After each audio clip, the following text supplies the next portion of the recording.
এই কলেজের fee structure, এই কলেজের হোস্টেল, এই সমস্ত বিষয় নিয়ে আজকে আমরা বিস্তারিতভাবে আলোচনা করতে চলেছি।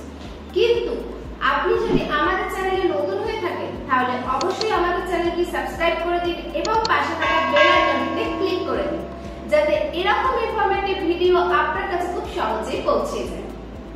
তাহলে আজকে আমরা কথা বলতে চলেছি JMM medical college and hospital নিয়ে। এটি অবস্থিত কর্ণাটকের দেবানগিরি শহরে। এটি স্থাপিত হয়েছে 1965 সালে। এই কলেজটি affiliated Rajiv Gandhi university of health sciences থেকে। এবার যদি আমরা দেখি এই কলেজের কানেক্টিভিটি, এই কলেজের কাছে রেলওয়ে স্টেশন হলো দেবানগিরি রেলওয়ে স্টেশন, যেখান থেকে এই কলেজের দূরত্ব 2.1 কিমি, এবং এই কলেজের কাছে এয়ারপোর্ট হলো হাওড়া এয়ারপোর্ট, যেখান থেকে এই কলেজের দূরত্ব 159 কিমি।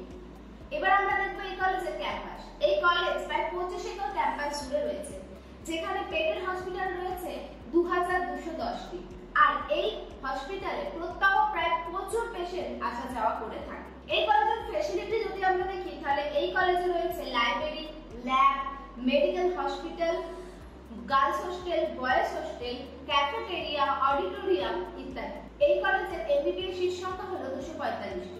JJM মেডিকেল কলেজের ফি স্ট্রাকচার যদি আমরা দেখি তাহলে এই কলেজের গভর্নমেন্ট কোটার ফি স্ট্রাকচার হলো 1,41,000 এবং প্রাইভেট কোটার ফি স্ট্রাকচার হলো 10,93,000 প্রতি বছরে। এই কলেজে রয়েছে হোস্টেলের ব্যবস্থা। তার ফি স্ট্রাকচার যদি আমরা দেখি তাহলে এই কলেজের হোস্টেলের ফিস হলো 6,000। JJM মেডিকেল কলেজ এন্ড হসপিটালকে নিয়ে আরো বিস্তারিত তথ্য জানতে এবং অ্যাডমিশনের জন্য যোগাযোগ করুন আমাদের হেল্পলাইন।